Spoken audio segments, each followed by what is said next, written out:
welcome back to my channel, and today we are going to be looking at Proverbs 14. So let's get started.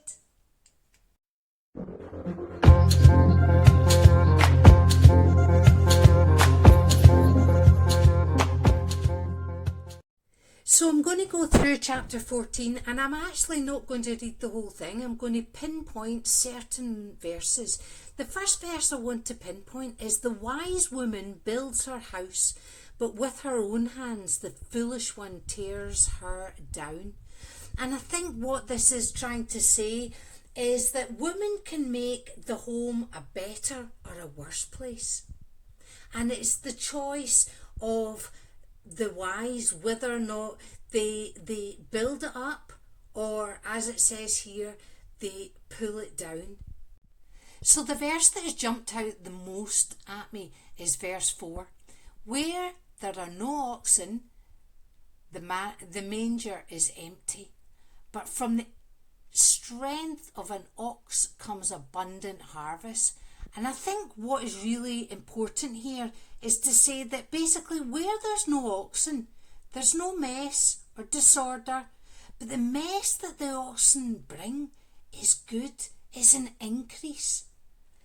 And the strength of an ox, whoever insists that there be no mess or no disorder, Christians basically, I think, they like to keep things nice and neat and tidy.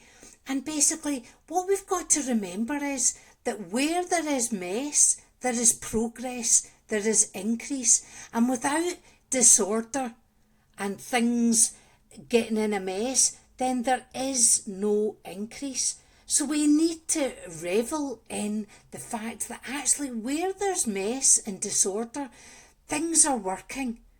And it goes on to say, obviously in that verse, but from the strength of an ox come abundant harvest. And I think that's really important, that as Christians, we don't try and control what happens within even church. We don't tend to like it when things get messy, or when things happen and we're not really in control of it. But actually what it's saying is that actually where there isn't any disorder or mess, that God is not working in those situations. So we need to rejoice when things are messy. Although it's scary and we feel out of control, that is when God is going to do his work. And in verse 6 it says, the mocker seeks wisdom and finds none. Now why is that? And that is because the mocker is seeking, the mocker is seeking things in the wrong place. The mocker is seeking to find wisdom in people, to find wisdom in money, to find wisdom in, lots of different areas, but he's never going to find it because he's seeking it in the wrong place. But knowledge comes easily to the discerning. Why?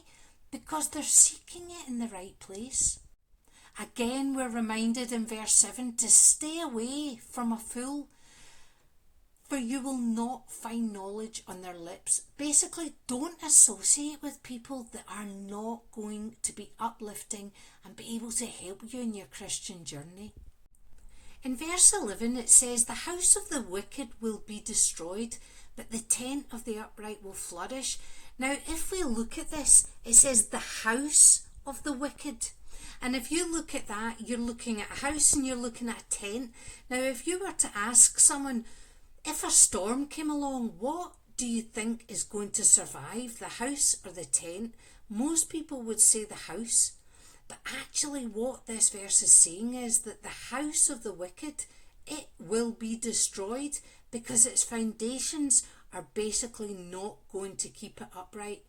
But the tent of the upright will flourish, even though it looks to the world that actually what these Christians like us, what we believe in, what we hold on to as our firm foundations, to the outside world, they feel that they are living in a house, that actually what they are doing is the correct way.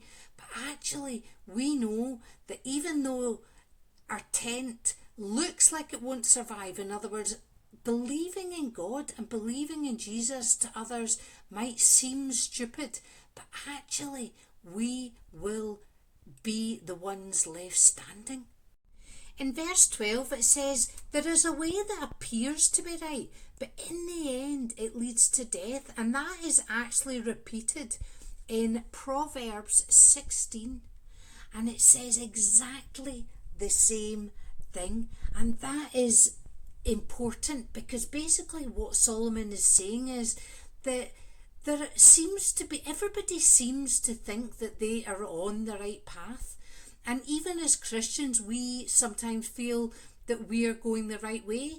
But it's really important that we seek God's counsel, that we actually check to see that we are on the right path. The Proverbs can be really encouraging as well, even though this verse 20 doesn't seem to be that encouraging. It is, because for so many Christians, including myself, a lot of the time it seems like there aren't many friends around.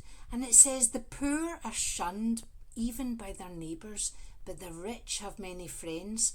And actually that is the case as Christians, because we are following God's way, and the way of the world is the majority. And so it's quite easy when we look at other people, when we look at our neighbours, and they seem to have so many friends, and they do lots of things, and actually sometimes it's quite hard as a Christian, because we seem to have sort of marginalised ourselves. But actually what it's saying here is such an encouragement, that actually we're told that actually this is what is going to happen, and it's okay. And carrying on that encouragement, verse 27, the fear of the Lord is a fountain of life, turning a person from the snares of death. How lucky are we? But in verse 29, it encourages us, whoever is patient has great understanding, but one who is quick-tempered displays folly. And we have to really be patient. And that's hard. And we need to just seek God, and we need to ask God to give us patience. Remember, that's one of the fruits of the Spirit. So let's ask God for this patience that we need. And the last verse I want to just home in on, verse 31, whoever oppresses the poor shows contempt for their Maker, but whoever is kind to the needy honours God. So let's really honour God, fellow Christians. And let's really, seek God in everything we do. I hope you've enjoyed looking in this Proverb 14, and come back next week and we will be looking at Proverbs 15. Take care. Bye.